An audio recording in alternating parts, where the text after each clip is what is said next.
اور آپ سے منت کی کہ جناب اسپیکر ہمیں معلوم ہوا ہے آپ ایسی حرکت کرنے والے ہیں، آپ مہربانی کریں ایسی بات نہ کریں، تو آپ ہمیں کہتے ہیں کہ صاحب مجھ پر حکومت کا دباؤ ہے میں کیا کروں، اور ابھی کیا کر رہے تھے آپ میرے سامنے کہا، میں کنفرم نہیں کر رہا، ہمارے سامنے کہا، اور آپ نے مجھے مولانا صاحب وائنڈ اپ آپ مولانا صاحب وائنڈ اپ کریں اور پھر آپ وہ بات نہ کرے جو میں آپ سامنے بیٹھے اس سے میں کہہ رہا ہوں، اور میں نے آپ نے مجھے کہا کہ آپ بھی تو مجھ پہ دباؤ ڈال رہے ہیں، تو میں نے کہا صاحب میں دباؤ ڈالنے کی پوزیشن میں نہیں ہوں، ہم درخواست کرنے کے لیے آئے ہیں کہ آپ مہربانی کر کے ایسا نہ کریں، یہ چوری چھپے رولنگ دینے والی باتیں ہیں، اس طرح کی رولنگ نہیں چلیں گے جناب والا، اس حیوان کے مالک حکمران نہیں ہیں، اس حیوان کے مالک ہم سب ہیں، اس آئین کے مالک آپ نہیں ہیں، اس آئین کے مالک ہم سب ہیں، اس آئین کو بچانے والے ہم سب ہیں، اس میں ہم آپ کے برابر کے فریق ہیں، آپ کے یک طرفہ فیصلہ نہیں قبول کیا جا سکتا، ہم برابر کے فریق ہو کر کہتے ہیں کہ بہت مہربانی، اور آپ ہماری رائے کو نظر انداز نہیں کر سکتے، اور میں آپ کو بتانا چاہتا ہوں شہنشاہ ایران سے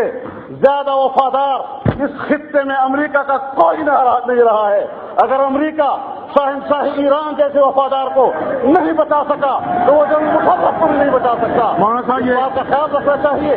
چلنا ہے تو پھر جمہوری اصولوں کی بنیاد پر چلنا ہے، دلیل کی بنیاد پر چلنا ہے، میں طاقت کو دلیل تسلیم کرنے سے انکار کرتا ہوں، دلیل ہوتی ہے، آؤ دلیل کی بنیاد پر بات کرو، عقل کی بنیاد پر بات کرو، معاملات کو اسلام و تفہیم کی بنیاد پر سلجھاؤ، ہم کل بھی تیار تھے، ہم آج بھی تیار ہیں، بہت شکریہ ہیں یہ بے حد دلیر ہیں یہ اللہ کے شیر ہیں یہ بے حد دلیر ہیں یہ امت کا مان ہے یہ اصحاب خیر ہیں یہ امت۔ میں ایک بات آپ کو بتا دینا چاہتا ہوں کہ روز گاس کی زبان آج تک ہم نے نمانی ہے سنی ہے، اور ان کو بتا دو،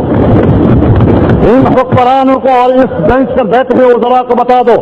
شرافت کرو گے تو شرافت سے جواب ملے گا، بدماشی کرو گے اور روز دار کی زبان استعمال کرو گے، ہم نے آج تک حکمرانوں کے روز دار کو قبول نہیں کیا، آپ کون ہوتے ہیں ہمارے لیے؟ میں آج اس ایوان کے فلور پر کھڑے ہو کر ایک بار پھر حکمرانوں کو بتانا چاہتا ہوں، وزیر اعظم کی موجودگی میں بتانا چاہتا ہوں،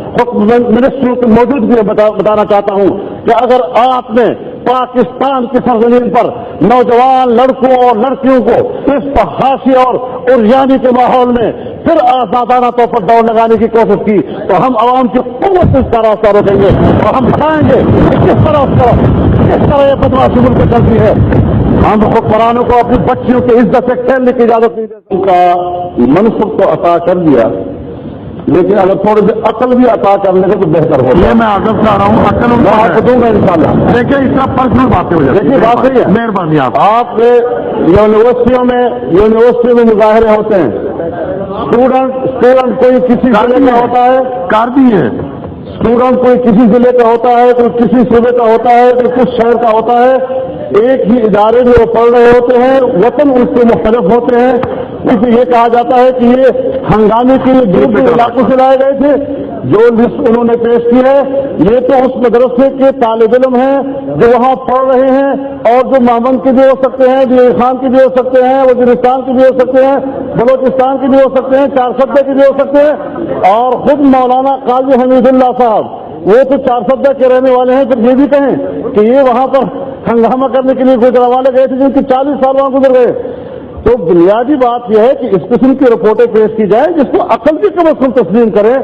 اپنی غلط بات کا، اپنے ظلم کا، اپنے جبر کا جواز ثابت کرنے کے لیے جھوٹ تو نہ بولا جائے، کم از کم غلط بات تو نہ کی جائے۔ ہمیں آئین